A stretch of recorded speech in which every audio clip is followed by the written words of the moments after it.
பாண்டியன் ஸ்டோர்ஸில் இன்றைக்கான ப்ரமோ என்னன்னு பார்க்கலாம். சதீஷோட அம்மாவும் அரசியை பொண்ணு கேட்டு வராங்க திரும்பியும். அப்போது பாண்டியன் ரொம்பவே யோசிக்கிறாங்க. சரிங்க, நான் என் பொண்ணை கொடுக்க தயார். திரும்பியும் நீங்கள் அவளை எந்த இதுவும் பேசாமல் இருக்கணும். நடந்த விஷயத்தெல்லாம் எப்பயும் கல்யாணம் பண்ணிட்ட அப்புறம் எடுத்து சொல்லக்கூடாது அப்படின்னு சொல்லிட்டு பாண்டியன் கேட்குறாங்க. சரிங்க, கண்டிப்பாக சொல்ல மாட்டோம் அப்படின்னு சொல்லிடுறாங்க. அப்புறம் ரெண்டு வீட்டாரும் கல்யாணம் ஏற்பாடு பண்ணி கல்யாணமே நடக்க போகுது.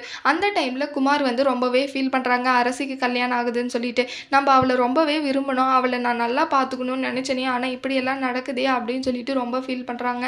நான் என் காதலை சொல்லாமல் இருந்தால் தான் தப்பு. என் காதலை சொல்லிவிட்டு அந்த காதல் தோற்று போச்சுன்னா கூட பரவாயில்ல, என் காதல் இப்படியே உள்ளுக்குள்ளே சாகக்கூடாது அப்படின்னு சொல்லிட்டு குமார் போயிட்டு திரும்பவும் மண்டபத்துக்கு போகிறாங்க. அங்கே திரும்பியும் அரசி கல்யாணம் நிற்க போகுது. அப்போ போயிட்டு எல்லாரும் முன்னாடி சொல்கிறாங்க, அரசி நான் உன்னை ரொம்பவே காதலிக்கிற அரசி அப்படின்னு சொல்லிட்டு. அங்கே இருக்கிறவங்க எல்லாம் ரொம்பவே ஷாக் ஆகுறாங்க. திரும்பியும் சதீஷோட ஃபேமிலியாக அவமானப்படுறாங்க. அரசி இதுக்கு என்ன முடிவு எடுக்க போகிறாங்கன்னு வரப்போகிற ப்ரோமோவில் பார்க்கலாம். இந்த வீடியோ பிடிச்சிருந்தா லைக் பண்ணுங்கள். பாய்.